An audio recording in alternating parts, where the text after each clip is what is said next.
सभी बहनों को करवा चौथ व्रत की ढेर सारी शुभकामनाएं। माता रानी आपके अखंड सौभाग्य में निरंतर वृद्धि करे। आज इस वीडियो में करवा चौथ व्रत की कथा का श्रवण करेंगे। सबसे पहले इस व्रत में गणेश जी महाराज की कथा सुनी जाती है, दूसरे स्थान पर करवा माता की कथा सुनी जाती है। तो देर न करते हुए सबसे पहले गेहूं के दाने अपने हाथ में ले लीजिए और कथा का श्रवण करिए। यह गेहूं के दाने आप चंद्रमा को जब अर्घ देंगे तब जो है उन्हें समर्पित कीजिएगा। आरंभ करते हैं। बोलिए गणेश जी महाराज की जय, भगवान शिव शंभू की जय, माता पार्वती की जय, सभी के इष्ट और पितृ देवी देवताओं की जय जयकार। एक बुढ़िया थी, वह बहुत गरीब और दृष्टिहीन थी। उसका एक बेटा और बहू था। वह बुढ़िया हमेशा गणेश जी महाराज की पूजा करती थी। एक दिन गणेश जी प्रकट होकर उस बुढ़िया से बोले, बुढ़िया माँ तू जो चाहे वह मांग ले। बुढ़िया बोली, मुझसे तो मांगना नहीं आता, कैसे और क्या मांगो। तब गणेश जी बोले, अपने बहू बेटा से पूछकर मांग लेना। तब बुढ़िया ने अपने बेटे से कहा, गणेश जी कहते हैं कि तू कुछ मांग ले, बता मैं क्या मांगू।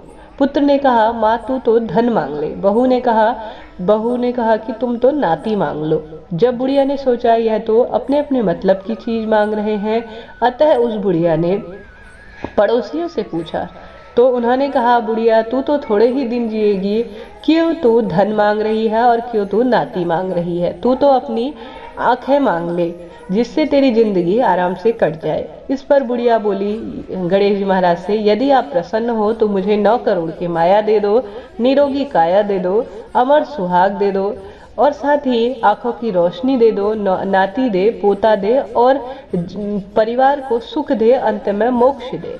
यह सुनकर गणेश जी बोले, बुढ़िया माँ तुमने तो मुझसे सब कुछ ठग लिया, फिर भी तूने जो मांगा वचन के अनुसार तुझे सब कुछ मिलेगा। और यह कहकर गणेश जी अंतर्ध्यान हो गए। उधर बुढ़िया माँ ने जो कुछ मांगा वह सब कुछ मिल गया। हे गणेश जी महाराज, जैसे तुमने उस बुढ़िया को सब कुछ दे दिया, इस कथा को सुनने वाली प्रत्येक बहन को हर एक खुशियाँ देना। इस तरह से सबसे पहले गणेश जी महाराज की कथा सुनी जाती है। अब दूसरी कथा करवा चौथ व्रत की सुनेंगे। बोलिए श्री कृष्ण भगवान की जय, माता पार्वती की जय, हर हर महादेव। एक साहूकार के 7 बेटे और एक लड़की थी। एक बार कार्तिक माह की कृष्ण पक्ष की चतुर्थी को सेठानी सहित सभी बहुओं ने और बेटी ने करवा चौथ का व्रत रखा। रात्रि के समय जब साहूकार के सभी लड़के भोजन करने बैठे तो अपनी बहन से भी भोजन कर लेने को कहा। इस पर बहन ने कहा, भाई अभी तो चांद नहीं निकला, चांद के निकलने पर उसे अर्घ देकर ही मैं आज भोजन करूंगी।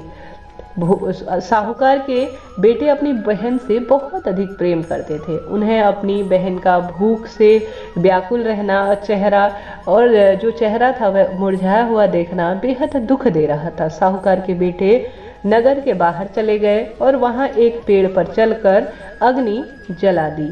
घर वापस आकर उन्होंने अपनी बहन से कहा, देखो बहन, चांद निकल आया, अब तुम उन्हें अर्घ देकर अपने जो भोजन है उसे ग्रहण करो। साहूकार की बेटी ने अपनी भाभियों से कहा, देखो चांद निकल आया, तुम भी अर्घ देकर भोजन कर लो। ननद की बात सुनकर भाभियों ने कहा, बहन अभी चांद नहीं निकला है, तुम्हारे भाई धोखे से अग्नि का प्रकाश कर रहे हैं, तुम्हें जो है यह प्रकाश चांद के रूप में दिखा रहे हैं। साहूकार की बेटी ने अपनी भाभियों की बात को अनसुना किया। भाभी द्वारा दिखा गए चंद्र अर्घ, जो भाइयों द्वारा चंद्र अर्घ दिखाया गया था, उसी को अर्घ देकर अपने करवा चौथ व्रत को भंग कर दिया। भंग करने के कारण विघ्नहर्ता गणेश जी साहूकार की लड़की पर अप्रसन्न हो गए।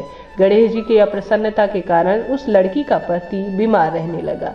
घर पर बचा हुआ धन भी बीमारी इत्यादि में हो गया खर्च।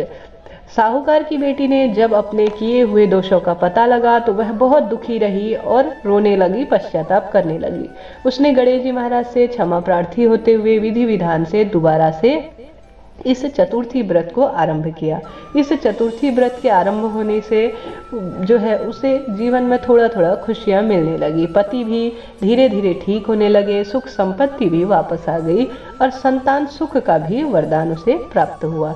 इस प्रकार से जो व्यक्ति इस करवा चौथ व्रत गणेश जी महाराज की पूजा अर्चना करता है, उस व्यक्ति के जीवन में धन संपदा रोग इत्यादि से मुक्ति मिलती है। बोलिए गणेश जी महाराज की जय, माता करवा की जय। आपके जीवन में भी यह करवा चौथ माता बहुत सारी खुशियां लेकर आए। जय माता दी।